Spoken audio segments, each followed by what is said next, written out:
నమస్కారం. లక్ష్మి చెప్పే కథలకు స్వాగతం. వీణులతో వీక్షించటానికి సిద్ధం కండి. ప్రియ సఖులు, ఇప్పుడు మనం శ్రీ సిఎస్ రాయుడు గారు రచించిన రాంబాబు 40+ హాస్య ధారావాహిక నుండి 5వ భాగం వినేద్దామండి. దమయంతి మాటలు పోతున్న ప్రాణాన్ని నిలబెట్టేందుకు ఆక్సిజన్ పోసినట్లుగా రాంబాబుకు కాస్త ధైర్యాన్ని ఇచ్చాయి. ఆమె వైపు కృతజ్ఞతగా చూశాడు. ఓ ఆడపిల్ల తండ్రిగా మీ బాధను నేను అర్థం చేసుకున్నాను. ఆ గిరిగాడిని స్వయంగా తీసుకొచ్చి వాడితోనే ఒప్పిస్తాను. మీ మనసులో అన్ని సందేహాలు తీరిన తర్వాతనే మా పెళ్లి గురించి ఆలోచించుదురు గాని చెప్పాడు రాంబాబు. సరేనన్నట్లు తలూపాడు ఆనందరావు. ఇంతలో నారాయణ వేగంగా వచ్చాడు అక్కడికి. సార్, మీకోసమే వెతుక్కుంటూ వస్తున్నా ఆయాసపడుతూనే అన్నాడు. ఏమైంది నారాయణ? రాంబాబు అతన్ని విచిత్రంగా చూస్తూ అడిగాడు. సార్, మీ సెల్ ఛార్జింగ్ అయిపోయిందా అడిగాడు నారాయణ. రాంబాబు తన జేబులో నుండి ఫోన్ తీసి చూశాడు. అవునన్నట్టుగా తలుపుతో తిరిగి జేబులో పెట్టుకున్నాడు. మీ ఇంటికి ఎవరో ఒక వ్యక్తి వచ్చాడట. అర్జెంటుగా ఎస్పీ శైలజ గారు మిమ్మల్ని వచ్చి ఒకసారి కలవమన్నారట. మీ అమ్మగారు ఈ విషయం మీకు చెప్దామని ఫోన్ చేస్తూ ఉంటే అవుట్ ఆఫ్ సర్వీస్ అని రావడంతో ప్రెస్కి ఫోన్ చేసి చెప్పారు. చివరికి సింహాచలం గారి నెంబర్ ఉంటే అడిగాను. మీరు ఇక్కడున్నారని ఆయన చెప్పారు అన్నాడు నారాయణ. తను డేంజర్ అప్పారావుకు సంబంధించిన మనిషిని అనే అపనింద ఎదుర్కొంటున్న ఈ సమయంలో సింగర్ శైలజ గారితో తనకు పరిచయం ఉందన్న విషయం ఆనందరావులో తన పట్ల ప్లస్ పాయింట్ అవ్వబోతున్నందుకు కాస్త రిలీఫ్గా హ్యాపీ అవుతున్నాడు రాంబాబు. శైలజ గారితో మాట్లాడే హోదా ఉన్న తనకు చిల్లర దొంగతనాలు చేసుకునే అప్పారావుతో సంబంధం ఉన్నట్లుగా వచ్చిన నింద పూర్తిగా అవాస్తవం అని నమ్మగలిగే అవకాశం ఉంది. ఈ సందర్భంలో ఇలాంటి వార్త మోసుకొచ్చిన నారాయణకు మనసులోనే కృతజ్ఞతలు చెప్పుకున్నాడు. శైలజ గారు నన్ను రమ్మనటమా? అంత గొప్ప గాయకురాలు నన్నెందుకు పిలుచుంటారబ్బా అంటూ నారాయణ వైపు చూశాడు. సార్, శైలజ గారంటే గాయకురాలు కాదు, సూపరింటెండెంట్ ఆఫ్ పోలీస్ ఎస్పీ గారు చెప్పాడు నారాయణ. వెంటనే బోర్ల పడి నేలను నాక్కున్నంత పని అయింది రాంబాబుకు. నారాయణ చెప్పిన మాటతో ఇప్పటికే 1,00,000 సందేహాలున్న ఆనందరావులో తను ఓ పెద్ద ఫ్యాక్షనిస్ట్ అనే సందేహం మరింత బలపడిపోతోందని అర్థమైంది రాంబాబుకి. వెంటనే ఏం చెప్పాలో తెలియటం లేదు. ఓరి దరిద్రుడా, నువ్వు కూడా అదే పనిగా వెతుక్కుంటూ ఇక్కడికి వచ్చే ఈ విషయం చెప్పాలా? అందరూ నా కర్మకు తగలడ్డారు కదరా వెదవల్లారా మనసులోనే రగిలిపోతూ నారాయణ వైపు గుర్రుమని చూశాడు. సార్, మీరేమాత్రం లేట్ చేయకండి, వెంటనే వచ్చి కలవమని చాలా గట్టిగా వార్నింగ్ ఇస్తున్నట్లు చెప్పారు. రాంబాబుకు అతను పెద్ద సహాయం చేసినట్టుగా ఫీల్ అవుతూ కళ్ళెంతలు చేసుకొని చెప్పాడు. రాంబాబు ఆనందరావు వైపు చూశాడు. తను అనుకున్నంత అయింది. ఆనందరావు ముఖంలో ఆందోళన తారాస్థాయికి చేరిపోయినట్టుగా అనిపిస్తున్నాడు. మావయ్య, ఈ గిరిగాడు చాలా ప్రమాదకరమైన మనిషిలా ఉన్నాడు. నన్ను చాలా క్రిటికల్ పొజిషన్లో పెట్టాలని పక్కా ప్లాన్ వేశాడు. ఎస్పీనే కాదు, ఎవరిని కలవమన్నా కలుస్తాను, నాకేంటి భయం? నిజాయితీ భావాలున్న మీరు నన్ను తప్పకుండా నమ్ముతారు. మీకు ఆ ధైర్యాన్ని నమ్మకాన్ని తెప్పిస్తాను. నా మీద పడ్డ ఈ నిందను తుడిచేస్తాను అన్నాడు రాంబాబు ఆయనలో కాస్తైనా ధైర్యాన్ని నింపే దిశగా. సార్, ఇలాంటి మాటలు తర్వాత మాట్లాడుకోవచ్చు. వారు చెప్పిన వెంటనే కలిస్తే మంచిది, లేదంటే చాలా ప్రమాదం అవుతుంది మళ్ళీ భయపడించాడు నారాయణ. నువ్వు ఆగరా అనుకుంటూ అసహనంగా పళ్ళు కొరుకుతూ నడిచాడు రాంబాబు. రాంబాబు వచ్చే ముందుగా తన తప్పు లేనప్పుడు ఎవరితోనైనా మాట్లాడటానికి ఏమాత్రం భయపడాల్సిన అవసరం లేదన్నట్టుగా ధైర్యంగా బయలుదేరాడు. కానీ శైలజ గారి ఇంటి కాంపౌండ్లో అడుగుపెట్టాక ఆ ధైర్యం కాస్త నీరు గారిపోయింది. అక్కడంతా పోలీసులే కనిపిస్తున్నారు. బయటున్న సెంట్రీతో చెప్పి లోపలికొచ్చాడు. లోపలికొచ్చాక ఇంటికి మొదటగా కనిపించే సిట్అవుట్లో చాలామంది పోలీసుల్ని గమనించాడు. అక్కడున్న ఓ సర్కిల్ ఇన్స్పెక్టర్ తనను అనుమానంగా చూశాడు. ఎందుకైనా మంచిదని చెయ్యెత్తి గుడ్ మార్నింగ్ సార్ అన్నాడు రాంబాబు. ఏం కావాలి? ముఖాన రాయితో కొట్టినట్టు కర్కశంగా అడిగాడు. అతను అలా రఫ్గా అడగగానే రాంబాబు నోట్లో రావలసిన మాటలు కూడా రాలేకపోతున్నాయి. ఏయ్, నిన్నే అతను మరొకసారి గట్టిగా అరుస్తూ అడిగాడు. వెంటనే రాంబాబు మేడం గారు రమ్మన్నారట అంటూ ఆగిపోయాడు. ఎందుకు? సూటిగా చూస్తూ అడిగాడు. అతనికి ఈ విషయం ఎలా చెప్పాలో తెలియటం లేదు. వివరంగా చెప్పాలంటే ఓ 4 నిమిషాలన్నా పడుతుంది. షార్ట్గా చెబితే అర్థం కాదు. వివరంగా చెప్దామంటే ఓపికగా వినేంత పరిస్థితి కనిపించటం లేదు.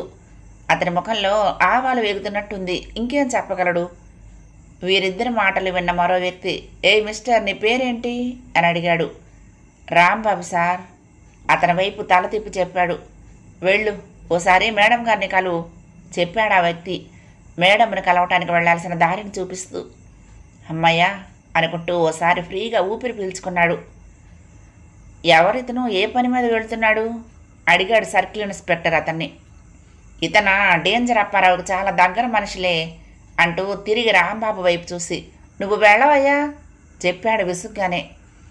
రాంబాబు గుండెపై పెద్ద రాయి పడ్డట్టుగా భయానికి గురయ్యాడు.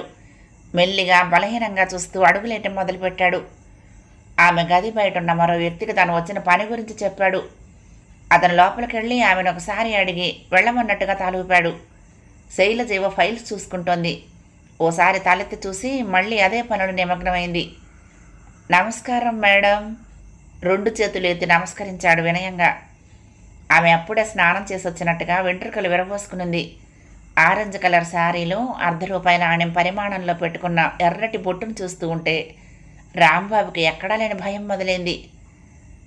డేంజర్ అప్పారావుకి నువ్వు బాగా కావలసిన వాడివట ఫైల్స్ చూసుకుంటూనే అడిగిందామె. ఆమె మనసంతా ఫైల్స్ మీదనే ఉంటే తను ఎలా చెప్పగలడు? తాను చెప్పబోయే మాటలను సరిగ్గా మనసు పెట్టి వినగలిగితేనే తను ఏమైనా చెప్పగలుగుతానికి, తన నిర్దోషిత్వాన్ని నిరూపించుకోవటానికి అవకాశం ఉంటుంది. మేడం, ఈ విషయంలో నేను పూర్తిగా నిర్దోషిని. కొన్ని అనుకోని పరిస్థితుల్లో ఏదో తెలియక వాగాను. వాస్తవంగానైతే ఆ అప్పారావు ఎవరో, ఏం చేస్తూ ఉంటాడో కూడా నాకు తెలియదండి అంటూ హోటల్లో జరిగిందంతా వివరంగా చెప్పాడు. అంటే దారిలో వెళ్తున్న కుక్కతో కరిపించుకున్నావన్నమాట అందామె అతను ఒకసారి చూస్తూ. ఇలాంటి కుక్క కాదండి, మాంచి పిచ్చి కుక్క నోట్లో చేయి పెట్టినట్టయింది నా పరిస్థితి అంటూ తను మాట్లాడిన మాటకు ఆమె కాస్తైనా నవ్వుతుందేమోనని ఆశగా చూశాడు. అలాంటి రియాక్షన్ ఏమీ రాలేదు ఆమెలో. ఆమె చూస్తున్న ఫైల్ పని అయిపోగానే దాన్ని పక్కన పెట్టి, రాంబాబు, ఆ డేంజర్ అప్పారావుతో నీకు ఎలాంటి డీలింగ్స్ లేవని మాకు తెలిసిపోయింది. నువ్వు మా విషయంలో భయపడాల్సిన అవసరం లేదు అందామే. ఆమె అలా అనగానే ఉలిక్కిపడ్డాడు. అక్కడే ఎగిరి గంతులేయాలనిపించింది. వాడిపోయిన ముఖంలో కొత్త హరితం వచ్చినట్టుగా వికసించిపోయింది. కానీ నువ్వు జాగ్రత్తగా ఉండాలి రాంబాబు. ఆ డేంజర్ అప్పారావు దొంగతనం చేస్తున్న ప్రతి ఇంట్లో తను ఓ పేరున్న వ్యక్తికి అనుచరుణ్ణని లెటర్ రాసి ఉంచుతున్నాడు. ఇలా ప్రతి దొంగతనం చేసే ఇంట్లోనూ ఇలాంటి లెటర్లు ఉంచటం వలన అతను అలా రాయటం వెనుకున్న రహస్యం ఏంటో ఎవరికీ అంతుపట్టడం లేదు. ఆ అప్పారావు దొరికితే గాని ఆ రహస్యం తెలిసేలా లేదు అంది. అంటే ఆ అప్పారావుని ఇంతవరకు ఎవరు చూడలేదా మేడం? లేదు, కేవలం ఖైరతాబాద్లోనే దొంగతనాలు చేస్తున్నాడు. దొంగతనం జరిగిన ప్రతి ఇంట్లోనూ ఇలా ఉత్తరాలు రాసి పెడుతున్నాడు. వాడు రాసుంచిన పేర్లు గల వారంతా వాడిని పట్టుకోవాలని మాకంటే ఎక్కువగా ట్రై చేస్తున్నారు. ఇప్పుడు నువ్వు వాగినట్టుగా ఎవరికైనా తెలిసిందంటే వాళ్ళంతా నిన్ను అటాక్ చేస్తారు. ఎందుకైనా మంచిది నువ్వు కాస్త జాగ్రత్తగా ఉండు హెచ్చరిస్తూ వెళ్ళమన్నట్టుగా తాలూపింది. సరేనంటూ చిన్నగా వెనక్కు తిరిగి నడిచాడు. ఓ ప్రాబ్లం పోయిందనుకుంటే దానికి సమాంతరంగా మరొకటి వచ్చిందన్నమాట. ఏం జాతకం నీది రాంబాబు? బ్రతికినంతకాలం నీకేదో ఒక టెన్షన్ ఉండాల్సిందేనా? పోలీసుల నుండి తప్పించుకుని రౌడీ షీటర్ల ఊబిలో ఇరుక్కున్నావన్నమాట. ఒంటరిగా బయట తిరగకూడదా? వాళ్ళు నన్ను అటాక్ చేసేంతవరకు ఈ టెన్షన్ పడాల్సిందేనా? ఈ రౌడీలు ఎలా వస్తారో, ఎలా ట్రీట్ చేస్తారో, భయపడించి విచారిస్తారా, లేక కొడతారా, లేక చంపేస్తారా? ఆకలి కొన్న చిరతపులి పంజా విసిరి వెంబడిస్తున్నట్టుగా, ప్రమాద ఘంటికలు అతన్ని సమీపిస్తున్నట్టుగా అనిపిస్తోంది. నిస్సారమైన అడుగులతో భారంగా బయటికి వెళ్ళిపోయాడు. ఇంట్లో తల పట్టుకుని కూర్చున్నాడు రాంబాబు. అమ్మా నాన్నమ్మలకు జరిగిన విషయం అంతా చెప్పేశాడు పూర్తిగా. ఇలాంటి విషయాలు మరీ ఇంత స్పష్టంగా చెప్పడం మంచిది కాదని ఇప్పుడు అనిపిస్తోంది అతనికి. ఈ విషయం చెప్పింది మొదలు వారిద్దరి ఏడుపులకు అడ్డు లేకుండా ఉంది. వీరి ఏడుపులు బయటికి వినిపించడంతో రోడ్డు మీద వెళ్తున్న వారంతా తల తిప్పి ఇంట్లోకి చూస్తున్నారు. ఇది గమనించిన రాంబాబు చెంగున లేచి వెళ్ళి దవీలను తలిపేశాడు. మహాతల్లులు, మీరిక్కడ ఇంత గొంతులు పెట్టుకుని శోకాలు పెడుతూ ఉంటే దారిని వెళ్లే వాళ్ళంతా మన ఇంట్లో ఎవరైనా చచ్చారేమోనని తల తిప్పి చూస్తున్నారు. కాస్త మీ ఏడుపులు తగ్గిస్తారా? గట్టిగా అరిచాడు. పరమేశం లేచి దగ్గరకు వచ్చాడు అతన్ని జాలిగా చూస్తూ. నువ్వు రౌడీల చేతుల్లో ఇరుక్కున్నావు కదరా, వారి చేతుల్లో ఎప్పుడేమవుతావో తెలియక అల్లాడిపోతున్నావు. ఇలాంటి భయంకరమైన వలయంలో నువ్వు ఇరుక్కుంటే వాళ్ళు ఏడవక నవ్వుతారా? నీ మీదున్న మమకారం వారి ఏడుపుల్లా కనిపిస్తోంది. అలాంటి మమకారాన్ని ఎగతాళి చేస్తున్నావుట్రా అన్నాడు. పరమేశం వైపు అదోలా చూస్తూ ఉండిపోయాడు రాంబాబు. ఈ పెళ్లి సంబంధం వద్దని నేను ఎంతగా చెప్పినా విన్నావా? చివరికి నెత్తి మీదకు ఓ పిడుగుని తెచ్చిపెట్టుకున్నావు కదరా, మొహాన్ని మార్చుకుంటూ అన్నాడు పరమేశం. అతడి వాయిస్ తన మేలును కోరుతున్నట్లు అనిపిస్తున్నా లోపల నిక్షిప్తమైన భావం ఎలాంటిదో రాంబాబుకు తెలుసు. ఆ ఇద్దరి ఏడ్పులకు మరింత ఆజ్యాన్ని పోస్తున్నా అతన్ని ఏమీ అనలేని పరిస్థితి. దిక్కు తోచక తలపట్టు కూర్చున్నాడు. ఆ ఇద్దరిని ఓదార్చే ప్రయత్నంలో పరమేశం నిమగ్నుడయ్యాడు. ఓవైపు తన పెళ్లి విషయం మీమాంసలో పడిపోయింది. మరోవైపు రౌడీ షూటర్లు ఎవరో తనని అటాక్ చేయబోతున్నట్లుగా భీతాహమైన సన్నివేశాలు కనిపిస్తున్నాయి. ఏదైనా మార్గం ఉందేమోనని ఆలోచిద్దామన్నా అలాంటి అవకాశమే లేకుండా ఇంట్లో వీరి రోదన. తల బరువెక్కింది. గట్టిగా అరిచి జుట్టు పీక్కుందామన్నంతగా ఏదో ఆలోచన తట్టినట్లుగా వేగంగా వచ్చింది సుజాత. ఒరే రాంబాబు, నేను చెప్పినట్టుగా ఓ పని చేస్తావా? మరేం లేదు, వెంటనే వెళ్ళి ఆ గిరిని కలవరా. ఈ పెళ్లిని నువ్వు విరమించుకుంటున్నావని చెప్పాయి. ఆ వెధవ నీపై ఈ కారు కూతులన్నీ ఎక్కడెక్కడ కూశాడో వారందరికీ తను చెప్పిందంతా అబద్ధం అని చెప్పమని చెప్పరా. కావాలంటే ఆ వెధవకి ఇంత డబ్బు కూడా పడేస్తావని ఆశ చూపిస్తే పోతుంది. ఇక నీకు ఎలాంటి భయాలు ఉండవు కదరా. తనకు తెలిసిన పరిష్కారం ఒకటి చెప్పింది ఆమె. ఆమె చెప్పిన మాటలకు చాలా ఇంప్రెస్ అయిన పరమేశం, అక్క భలే మంచి మాట చెప్పావు, ఇలాంటి పరిస్థితుల్లో ఇంతకంటే మరో మార్గం లేదు అన్నాడు. నిప్పులో ఉప్పేసినట్టుగా రాంబాబు మనసు వికటించింది వారి మాటలు వినగానే. అంటే ఆ వెధవ ముందు తల ఉంచుకుని నీ తెలివితేటలకు నేను కంగు తిన్నానని చెప్పాలా? వాడొక చిల్లర వెధవ, వాడి కోసం నా నిర్ణయాలన్నీ మార్చుకోవాలా? మీ మాటల్ని చూస్తుంటే నాకు ఏడవాలో నవ్వాలో తెలియటం లేదు అన్నాడు విసుగ్గా. పరమేశం అసహనానికి గురవుతూ, ఏరా ఎన్ని జరిగినా ఈ పెళ్లి సంబంధం మాత్రం వదులుకోనంటావా? ఒరే రాంబాబు, ఈ సంబంధం పుణ్యమా అని ఇంతవరకు నువ్వు తెచ్చుకున్న ముప్పు చాలు. ఆ గిరిగాడు ఎంతకైనా తెగించే చిల్లర వెధవ, అవసరమైతే ఇంకా ఎంతకైనా దిగజారుతాడు. కాని పరిస్థితే వస్తే ఇక్కడి నుండి మరొక చోటికి పరారైపోగలడు. వాడితో పాటు మనము అన్నీ వదిలి బరి తెగించగలమా అన్నాడు. రాంబాబు బదులు చెప్పలేదు. మరో ఆలోచన చేస్తున్నట్టుగా తల పైకెత్తాడు. ఇంతకీ నువ్వేం ఆలోచిస్తున్నావో చెప్పరా నాయనా?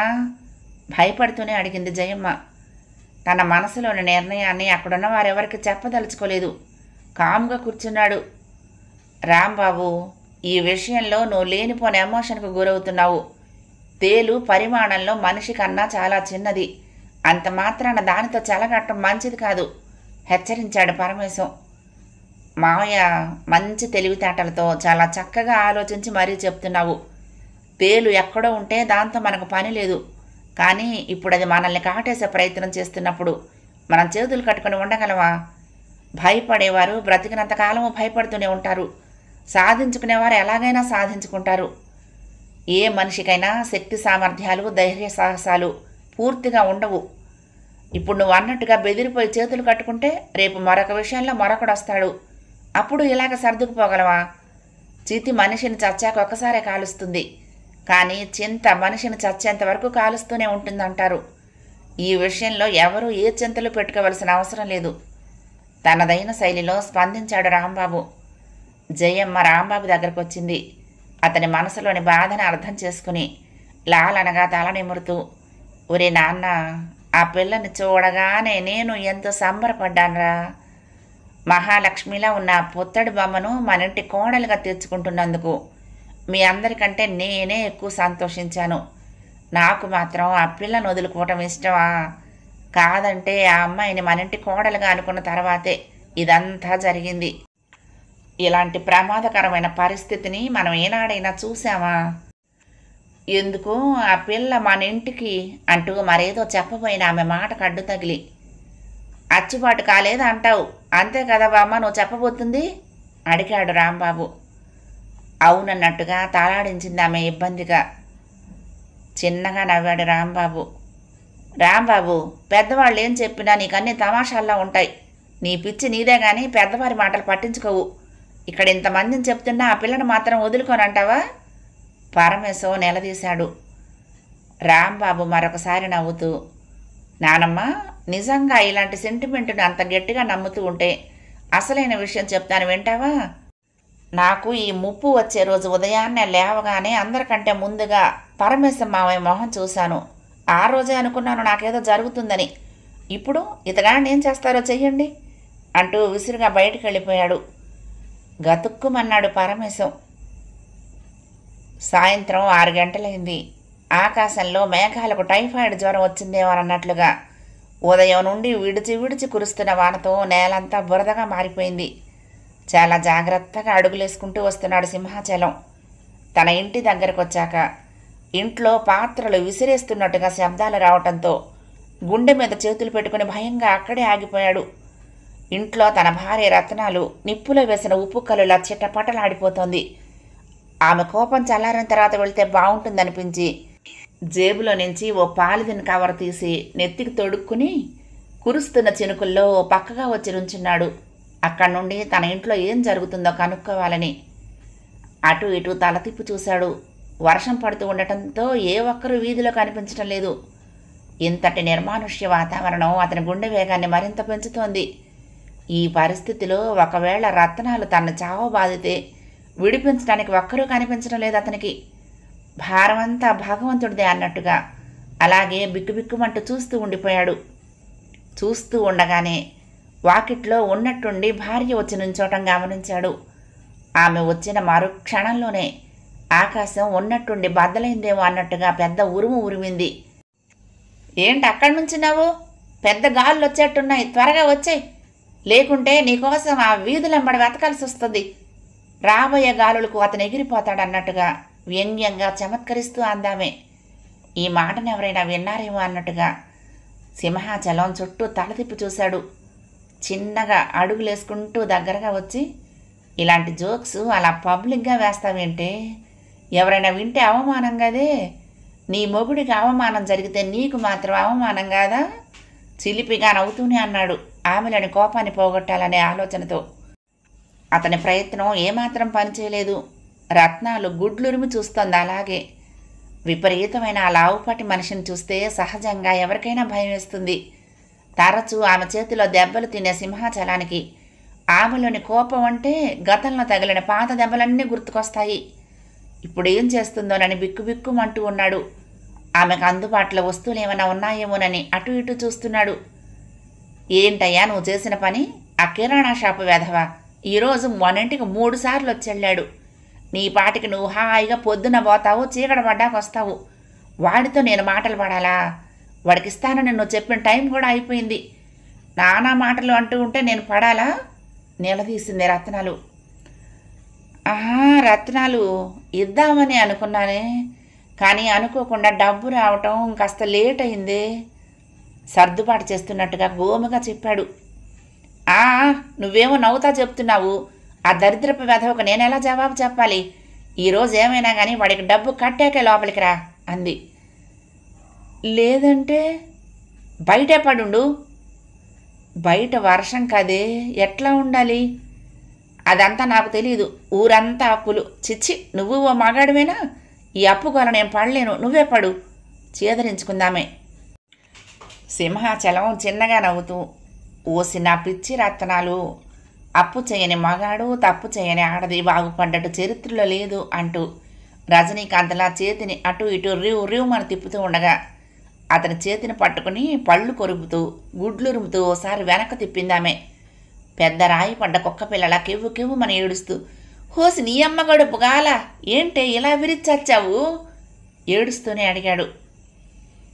ఆమె ఆగ్రహంగా చూస్తూ, ఏంటి మగాడన్నాక అప్పు చేయటం తప్పు లేదనుకో, ఆడది తప్పు చేయాలా? ఎవరైనా ఈ మాట వింటే ఇక్కడికిక్కడే చంపి పాతి పెట్టేస్తారు అంటూ మరొకసారి కొట్టేందుకు ముందుకు రాబోతూ ఉండగా ఆమెకు కాస్త దూరంగా నించుని, ఏదో లేవే, ప్రాస కుదరాలని అలా అన్నాను లేవే, అంత మాత్రాన మరీ ఇంత రాక్షసంగా చెయ్యి విరచాలా బా అంటూ మూలిగాడు. ఇప్పుడు ఆ షాపు వాడికి ఏం చెప్తావో చెప్పుకో, వాడితో మాట్లాడందే నేను ఇంట్లోకి రానిచ్చే ప్రసక్తే లేదు గట్టిగా చెప్పింది రత్నాలు. రత్నాలు ఓ మంచి పార్టీ దొరికింది, ఈ సంబంధం ఖచ్చితంగా ఫిక్స్ అయిపోతుంది అనుకున్నా. అది కాస్త అనుకోకుండా ఆగిపోయింది. ఇంకా ఆపవయ్యా, నువ్వెన్ని చెప్పినా నేను మాత్రం వినను. ఆ ఏడుపేదో ఆ కిరాణా షాపు వాడికి ఏడ్చుకొనిరా, ఆ తర్వాత ఇంట్లోకి అడుగు పెట్టనిచ్చేది. రత్నాలు, ఈ బురదలో ఎలా వెళ్ళను? చిన్నగా నడిస్తే వెళ్ళొచ్చు. అది కాదే, వాడి షాపు ముందు మరీ చండాలంగా ఉంటుంది. మోకాటి లోతు వరకు దిగబడుతుంది. అలా ఇరుక్కుపోతే నా కాలును తిరిగి తీసుకోగలనా? తెలిసి కూడా ఇలా పరీక్ష పెడుతున్నావేంటే? బురద కాబట్టి వెళ్ళనంటున్నావు, లేకుంటే వెళ్ళగలవుగా? ఆలోచిస్తూ అడిగిందామె. ఖచ్చితంగా అన్నాడు. మీ కాళ్లకు రవ్వంత బురద కూడా తగలకుండా నేనే తీసుకెళ్తా పదా అంటూ చిన్నగా అతని దగ్గరకు వచ్చింది. ఎలాగే? ఆశ్చర్యంగా చూస్తూ అడిగాడు. అతనితో మరో మాట మాట్లాడకుండా మరు క్షణంలోనే అతని 2 చేతులను గట్టిగా పట్టుకొని ఒక్క ఉదుటిన పైకెత్తి తన చంకన పెట్టుకుంది. నువ్వేమాత్రం నడవాల్సిన పని లేదు, నేనే సరాసరి అక్కడికి తీసుకెళ్తాను అంటూ చిన్నగా నడవటం మొదలుపెట్టింది. ఆమె చేతిలో ఇరుక్కున్న సింహాచలం దిగేందుకు అటు ఇటు గింజుకుంటూ విలవిల్లాడిపోయాడు. హోసి నీ అబ్బా, ఇదేంటే ఇట్లా ఎత్తుకున్నావు? ఏమే, నువ్వింత సాహసం చేస్తావని అనుకోలేదే, నీకు దండం పెడతాను, దింపవే ఏడుస్తున్నట్టుగా వేడుకున్నాడు. ఏం పర్వాలేదు, చీకటి పడుతుంది, పైగా వర్షం కూడా వస్తోంది, ఎవరు చూడర్లే జాగ్రత్తగా అడుగులేస్తూ అందామే. దూరంగా బైకులో ఎవరో వస్తున్నట్టుగా గమనించి, ఉసే అక్కడెవరో బైకులో వస్తున్నారు, చూడబోతే నా పార్టీ రాంబాబులా ఉన్నట్టుంది, నువ్వు దింపకపోతే నీ మెడ కొరుకుతా పీల గొంతుతో గట్టిగా హెచ్చరించాడు. ఏంటి కొరుకుతావా? ఓసారి అతని మొహంలోకి సూటిగా చూస్తూ అడిగింది. ఆమె అలా చూస్తూ ఉంటే సింహాచలం పైజమా తడిసేలా ఉంది. రత్తాలు, ఏదో ఎమోషన్లో అలా అన్నాను, నీకు పుణ్యం ఉంటుంది, దింపవే అడిగాడు. దింపేసింది అతన్ని. ఆ బైకులో వస్తున్న వ్యక్తి రాంబాబువేనని అర్థమైంది సింహాచలానికి. కాస్త దూరంలోనే బైక్ స్టాండ్ వేసి మెల్లగా నడుచుకుంటూ దగ్గరకు వచ్చాడు రాంబాబు. ఉసే రత్నాలు, ఇతనే రాంబాబు గారంటే, ఇప్పుడే ఇతని దగ్గర డబ్బులు ఇప్పిస్తాను అంటూ ఆమె చెవిలో మెల్లగా చెప్పాడు. రాంబాబు గారు ఏంటిలా వచ్చారు? ఆశ్చర్యపోతూ అడిగాడు. అర్జెంట్ పని మీద వచ్చాను, కాసేపు మీతో మాట్లాడదామని అంటూ కర్చీఫ్ బయటకు తీసి తల తుడుచుకుంటున్నాడు రాంబాబు. సరే రండి, ముందు ఇంట్లోకి వెళ్దాం అంటూ అతను చెయ్యి పట్టుకుని లోపలికి తీసుకెళ్ళాడు. కుర్చీలో కూర్చున్నాడు రాంబాబు. ఇంతలో సింహాచలం కాలు చిన్నగా తొక్కి డబ్బు అడగమన్నట్టుగా సైగ చేసింది రత్నాలు. కాసేపు ఉన్నాక అడుగుతాను ఆగమన్నట్టు సైగ చేశాడు. రత్నాలకు మండిపోయి తన పిడికిలు బిగించి అతనికి చూపించింది. అది చూసి బెదిరిపోయి ఇప్పుడే అడుగుతున్నాలే అంటున్నట్టుగా సైగ చేసి గొంతు సవరించుకున్నాడు. రాంబాబు గారు, మీతో ముందుగా ఓ చిన్న మాట చెప్పాలి.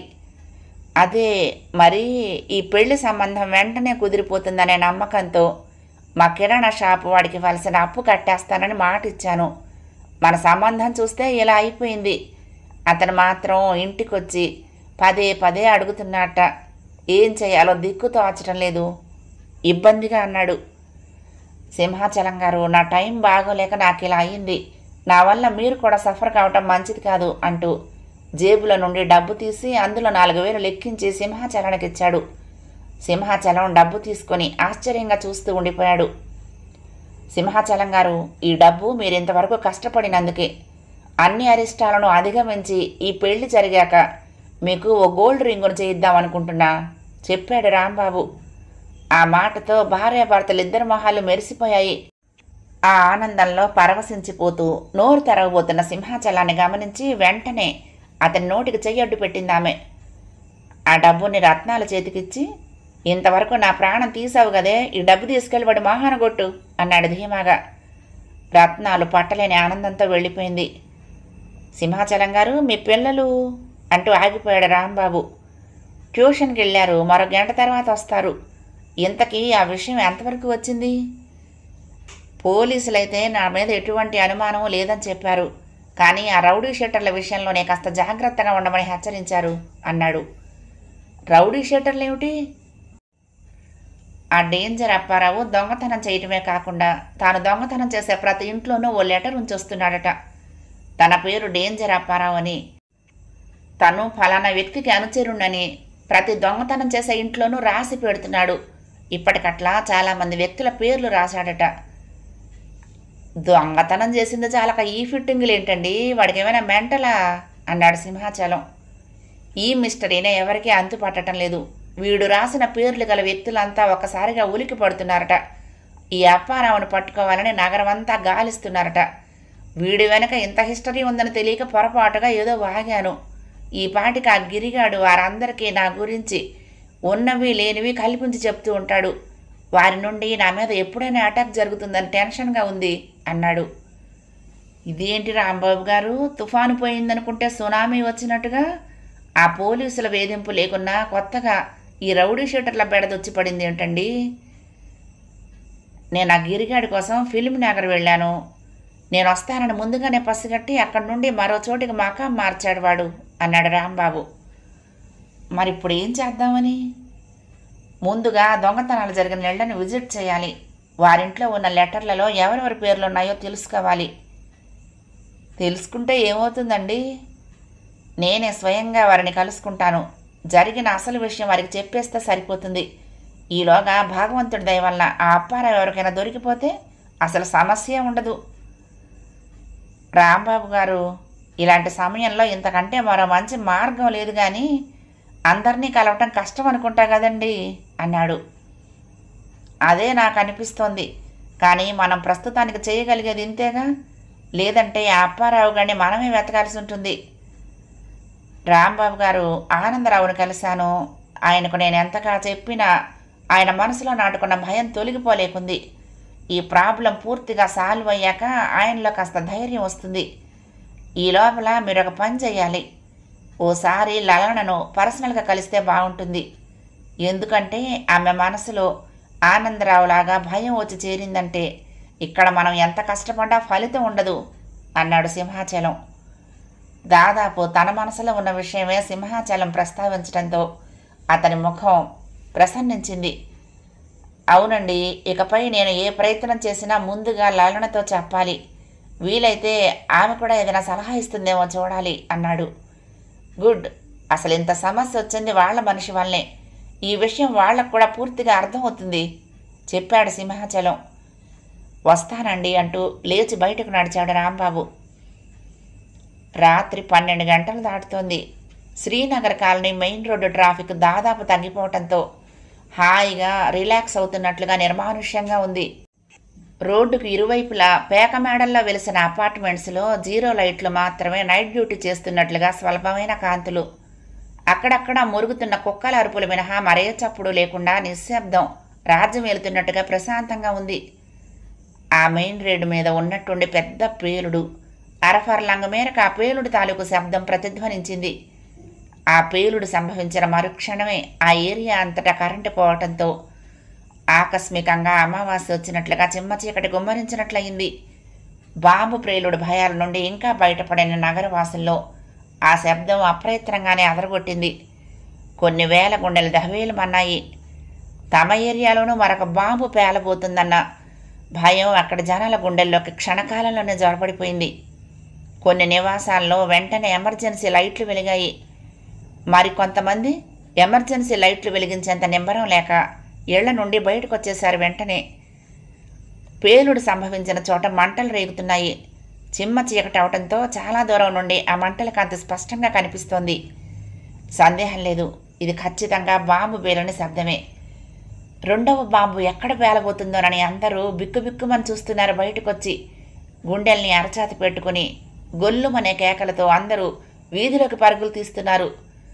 ఆ చీకట్లో అరుపులు మాత్రమే వినిపిస్తున్నాయి తప్ప తమ పక్కన ఎవరున్నారని చూసుకునే అవకాశమే లేదు. మంటలు రేగుతున్న చోటికి ఒక పెద్ద గుంపుగా చేరుకున్నారంతా. అక్కడ ఓ ట్రాన్స్ఫార్మర్ కాలిపోతూ ఉండటం చూసిన తర్వాత పోయిన ప్రాణం లేచొచ్చినట్టుగా ఒకసారిగా నెట్టూర్చారు అందరూ. వెంటనే పోలీస్ వెహికల్స్, ఫైర్ ఇంజన్లు వచ్చి చేరుకున్నాయి. ఫైర్ సిబ్బంది మంటలు ఆర్పేందుకు రంగంలోకి దిగారు. వారిలో కొందరు రెస్క్యూ టీం ఇంకెక్కడైనా బాంబులున్నాయేమోనని చుట్టూ సెర్చింగ్ చేస్తున్నారు.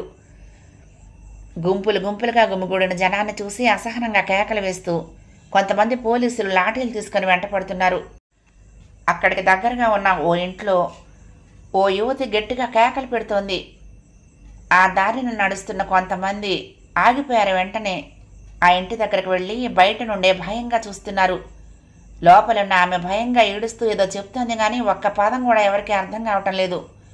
లోపలికి చొరబడి చూద్దామా అంటే ఆ మాత్రం ధైర్యం ఎవరికీ రావటం లేదు. కొంపతీసి లోపలున్న ఈవిడ మెడలో ఉగ్రవాదులు బెల్ట్ బాంబు ఏమైనా వేసుంటారా? దాన్ని పేల్చడానికి తీవ్రవాది కాస్త దూరం నుండి రిమోట్ని ఆపరేట్ చేసే ప్రయత్నం లాంటివి ఏదైనా చేస్తున్నాడా? ఇలాంటి భయంకరమైన పరిస్థితి వచ్చినప్పుడే ఇంత ఏడ్పులు వినిపించేది. ఆ జనంలో ఒకడు తన సందేహాన్ని వేగంగా బయటపెట్టాడు. భద్రత కరువైన ఈ నగరంలో భయం అనేది అతి వేగంగా ఒకరి నుండి మరొకరికి వ్యాపించే వైరస్లా తయారైంది. కొంతమందికి అప్రయత్నంగానే బట్టలు తడిసిపోయాయి. ఈ సందేహం వచ్చాక కూడా ఇంతసేపు ఇక్కడే ఎందుకున్నావా అని కొంతమందికి అనిపిస్తోంది. ఇక్కడ నుండి వెంటనే పారిపోవాలని అందరి మనసుల్లోనూ నిర్ణయాలు గట్టిపడ్డాయి. అయ్యా, మా ఇంట్లో దొంగ పడ్డాడు, మరొకసారి గట్టిగా అరిచిందామె. ఇప్పుడు అందరి గుండెలు తిరిగి కొట్టుకుంటున్నట్లుగా ఒకసారిగా ధైర్యం వచ్చి చేరింది. వెంటనే అందరూ కాంపౌండ్ గేటు తీసుకుని లోపలికి వెళ్లారు. ఆ చీకట్లో కొంతమంది తమ చేతిలో ఉన్న సెల్ ఆన్ చేసి ఆ కాంతిలో వెతకటం ఆరంభించారు. ఆ జనం నుండి బయటకు వచ్చిన ప్రభాకర్ వేగంగా లోపలికి వెళ్ళి, దుర్గాంబ ఏమైందే బిగ్గరగా అరిచాడు. ఏమండి, మన ఇంట్లో దొంగ పడ్డాడండి అంటూ విలవిలమంది ఆమె. ఎక్కడున్నాడే? అటు ఇటు వెతికాడు. ఎక్కడున్నాడని చెప్పాలి, మీరు తలుపు తీసి బయటికి వెళ్ళాక లోపలికి శబ్దం లేకుండా చొరబడ్డాడు. నేను క్యాండిల్ వెలిగించగానే బయటకు వచ్చి కనిపించకుండా వెళ్ళిపోయాడు. అదిగో ఆ కాంపౌండ్ గోట దూకి ఆ ఇంట్లోకి వెళ్ళాడు ఏడుస్తూ చెప్పిందామె. ఆ జనంలో మరొక వ్యక్తి చెంగునేగిరి, ఉసే సత్యవతి ఎక్కడున్నావే, మన ఇంట్లోకి దొంగోడొచ్చాడంట అంటూ వేగంగా ఆ గోడ దూకి వెళ్ళాడు. లోపలికి వెళ్తూ, సత్యవతి నేను ఇంతగా అరుస్తుంటే ఏమాత్రం పలకమేమే, నిజంగా వాడు దొంగేనా లేకుంటే అంటూ కోపంగా లోపలికి వెళ్ళాడు. అక్కడున్న వారికి ఏమీ అర్థం కావటం లేదు. కొన్ని క్షణాల తర్వాత లోపల నుండి సత్యవతి అతన్ని ఈడ్చుకొచ్చి, చీ, నువ్వు ఓ మొగుడివేనా? లోపల నన్ను వదిలిపెట్టి ఎక్కడ చేస్తాను నన్ను భయపడి బయటికి వెళ్ళావు. ఎవడో దొంగోడొచ్చాడంటే నా మీద అనుమానం పడుతున్నావా? నువ్వు ఓ మొగుడివేనా అంటూ అతను జుట్టు పట్టుకుంది. నేను ఆ విధంగా అనుమానం పడలేదే, నా మాట వినవే అంటూ ఆమె నుండి విడిపించుకునే ప్రయత్నం చేస్తున్నాడు. ఇలాంటి సమయాల్లో కూడా ఈ పిచ్చి వేషాలేంటి మీరు? అందరూ ప్రాణభయంతో అల్లాడిపోతుంటే మీకు తమాషాగా ఉందా? ఆ గుంపులో ఓ వ్యక్తి వీరిని ఈసరించుకుంటూ అరిచాడు. మరొక వ్యక్తి ఓ ఎమర్జెన్సీ లైట్ను వెలిగించుకొని దుర్గామ్మ దగ్గరకు వచ్చాడు. దుర్గామ్మ గారు, మీ ఇంట్లోకి దూరని దొంగ ఏమైనా తీసుకెళ్లాడేమో ఒకసారి చూడండి అంటూ ఆ లైట్ ఆమెకిచ్చాడు. దాన్ని లోపలికి తీసుకువెళ్ళి గమనించారు. బంగారం దాచుకున్న బీరువా మాత్రం సేఫ్. దాని పక్కనే ఉన్న బట్టల బీరువా తెరుచుకుని ఉంది. కొన్ని బట్టలు తీసుకెళ్లినట్టుగా అర్థమైంది వారికి. అందరూ హాయిగా ఊపిరి పీల్చుకున్నారు. ఆ గుంపులో ఉన్న మరో వ్యక్తికి సందేహం వచ్చింది. ఇక్కడ దుర్గాంబ ఇంట్లో ఏం పోలేదని సంబరపడటం కాదు, ఇక్కడి నుంచి పారిపోయిన మాయదారి దొంగ ఏ ఇంట్లో దూరాడో గట్టిగా అరిచాడు. అందరూ గతుక్కుమన్నారు. ఎవరికి వారిగా విడిపోయి తమ ఇళ్లకు పరుగులు తీశారు. వెంటనే పెద్ద శబ్దంతో మంటలు లేవటం, అది చూసి అందరూ బయటికి పరుగులు తీయటం, ఎవరెంత ప్రయత్నించినా ఆ మాయదారి దొంగ అంతు చెక్కకుండా పారిపోవటం, ఇదంతా పక్కా ప్లాన్ ప్రకారం జరిగిపోయింది. ఇంతకీ ఎవరి మాయదారి దొంగ? That is danger Apparao. 5వ భాగం సమాప్తం. ప్రియ సఖులు, ఈ కథ మీకు నచ్చితే తప్పకుండా లైక్ చేయండి, షేర్ చేయండి, కామెంట్ చేయండి, సబ్స్క్రైబ్ చేసుకుని నన్ను ఎంకరేజ్ చేయండి. ఉంటానండి. ప్రేమతో లక్ష్మి, కృష్ణా తీరం దుర్గమ్మ సన్నిధానం. నమస్తే.